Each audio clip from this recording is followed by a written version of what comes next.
Mom, when you are walking down your quiet suburban sidewalk, desperately hoping for just one peaceful evening, and suddenly your sweet dog transforms into a lunging, barking, terrifying creature at the end of the leash, do you secretly look down and wonder if you are a terrible mother raising a vicious monster?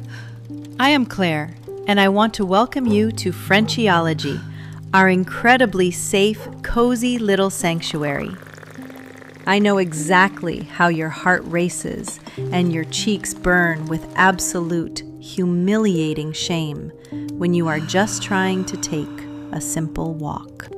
You see a neighbor approaching from the opposite direction on the pavement, maybe holding a pristine umbrella, and your beloved companion completely loses their mind. They lunge forward, barking frantically, pulling that thick nylon leash so incredibly hard it practically chokes them. And the absolute worst part is the neighbor stopping, glaring at you with eyes full of absolute horror and harsh judgment. You quietly mumble an apology, your voice shaking, and you use every single ounce of your physical strength to drag your chaotic dog back to the porch.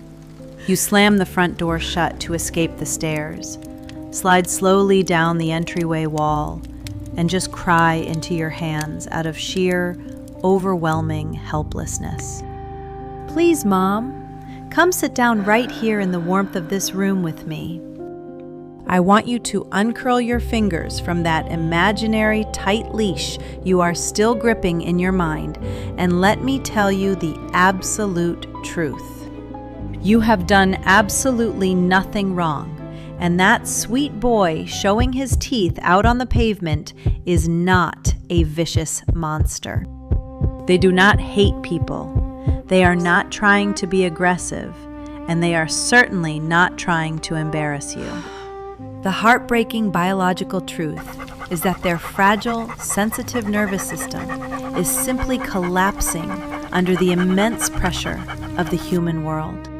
They are experiencing a full-blown, terrifying panic attack out there on that hard concrete, fighting a war they do not understand. Tonight, over this warm cup of tea, I am going to unravel the 3 deeply loving, well-meaning, walking mistakes that are secretly acting as triggers for your dog's aggression. And I promise to hand you the most beautiful, progressive, silent antidotes so that tomorrow evening your walk transforms from a terrifying battlefield into a peaceful, deeply connected love song. Number 1. The terrifying illusion of the invisible barrier and the robbery of flight.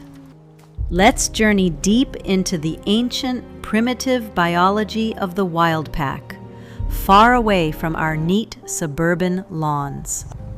In the harsh, unforgiving wilderness, when a wolf encounters a massive, terrifying threat, their brain instantly activates the primal fight or flight response.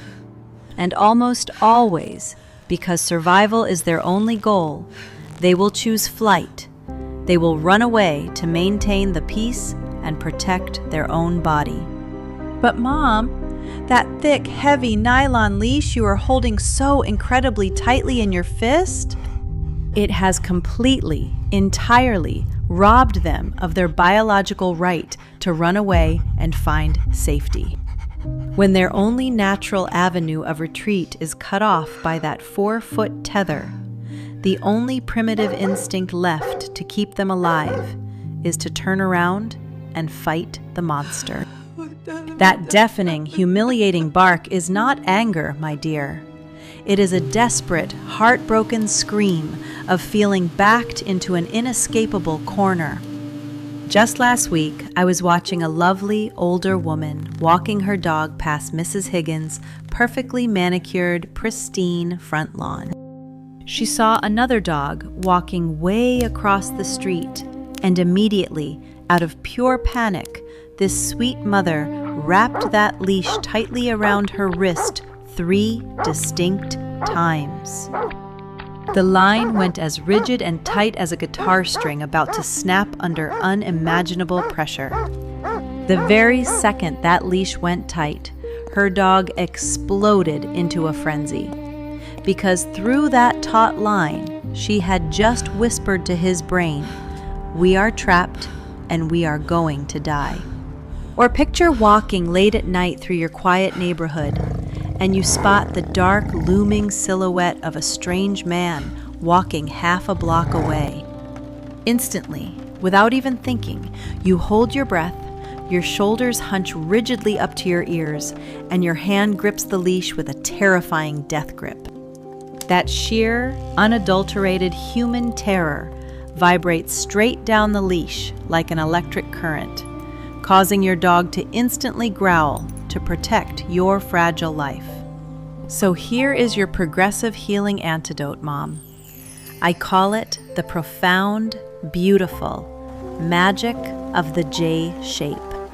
Tomorrow evening, the absolute second you see a stranger in the distance, you must actively, consciously, push your hand forward and loosen that leash.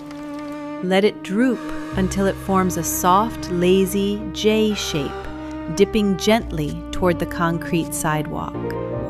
That visible slack is a life-saving biological telegram sent straight to their panicked brain, whispering, "The escape route is wide open. We are not trapped, and you are perfectly safe with me."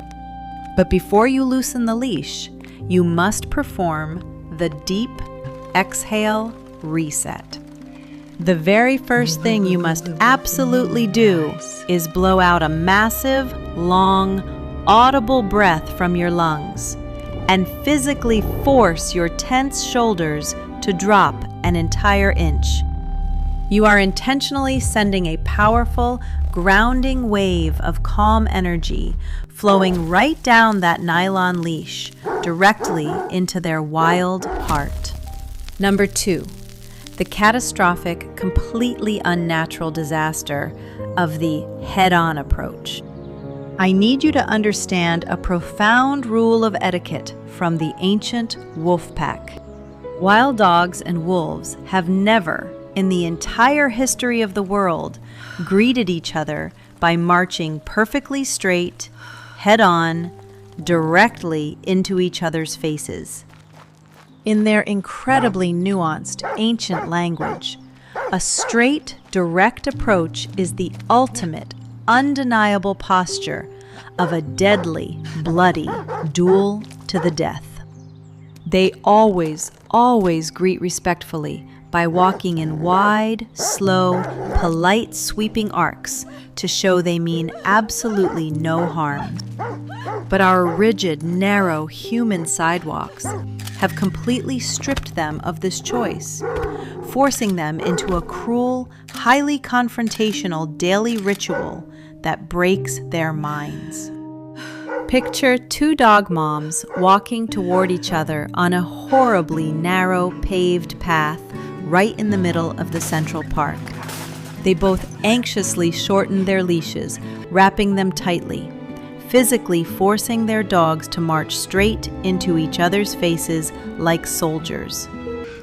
They do this just so the humans can smile, wave, and politely say, "Good morning," as they pass.